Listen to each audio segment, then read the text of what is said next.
پاک افغان تعلقات کی صورتحال اس قدر دگرگوں ہو چکی ہے کہ جو ہی افغان طالبان کی طرف سے افغانستان میں کوئی بڑا حملہ ہوتا ہے تو نظریں پاکستان کی طرف اٹھنا شروع ہو جاتی ہیں، جیسے پاکستان بالواسطہ اس کارروائی میں ملوث ہے۔ حالانکہ پاکستان بارہا ایسے الزامات کی تردید کر چکا ہے کہ افغانستان میں ایسی کارروائیوں سے ہمارا کوئی تعلق نہیں ہے، کیونکہ ہم خود دہشت گردی کی بھیانک آگ میں جل رہے ہیں۔ یہی وجہ ہے کہ اس وقت افغانستان اور پاکستان کے تعلقات انتہائی پست ترین سطح پر ہیں۔ یاد رہے کہ گزشتہ 2 سال سے افغانستان حتمی طور پر بھارت کے کیمپ کی طرف بڑھ رہا ہے اور اس دوران پاک افغان تعلقات بد سے بدتر ہوتے دکھائی دے رہے ہیں۔ پاکستان کی افغان پالیسی کا ایک اہم اصول افغانستان میں قیام امن کی کوشش میں کردار ادا کرنا ہے۔ اس کا مطلب افغان طالبان اور حکومت کے درمیان مذاکرات میں سہولت کار بننا ہے تاکہ ان کے درمیان شراکت اقتدار کا کوئی فارمولہ طے پا سکے۔ افغان طالبان کو افغان حکومت کے ساتھ مذاکرات پر راضی کرنا پاکستان کے لیے ایک بہت بڑا چیلنج رہا ہے، اور پھر اس بات کی بھی کوئی ضمانت نہیں کہ کیا مذاکرات کے نتیجے میں کوئی معاہدہ طے پا جائے گا اور قیام امن کی راہ ہموار ہو جائے گی۔ بہرحال پاکستان نے ہمیشہ ہی کوششیں کی ہیں کہ افغانستان کو ان مسائل سے نکالا جائے۔ یاد رہے کہ بھارت نوازی میں ڈونلڈ ٹرمپ پہلے امریکی صدر نہیں ہیں، بلکہ اس سے پہلے باراک اوباما نے بھی ٹرمپ کے برعکس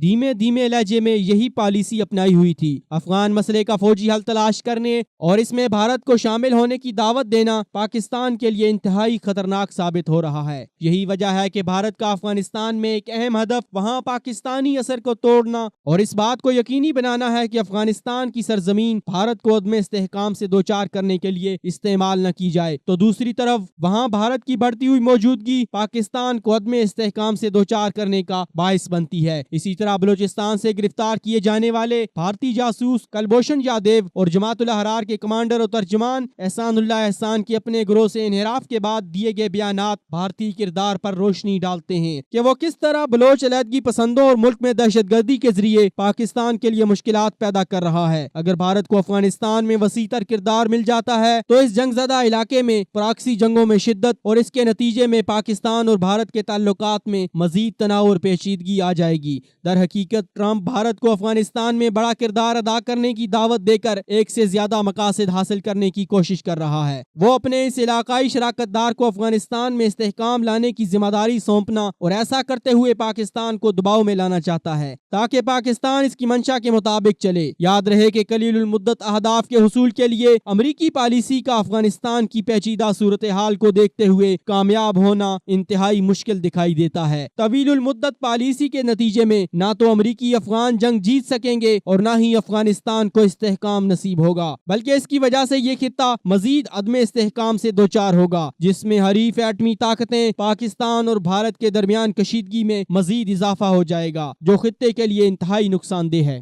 یاد رہے کہ ملک پاکستان کی خارجہ پالیسی کی تبدیلی اور ڈو مور کے انکار سے امریکہ کو اپنی ضلالت بری شکست مزید واضح ہوتی دکھائی دے رہی ہے۔ دوسری طرف ہماری خارجہ پالیسی کا یہ قدم نہایت ہی اہم ہے، جو ہماری خود مختاری اور ملکی سالمیت کے تحفظ کے لیے دور رس ثابت ہوگا۔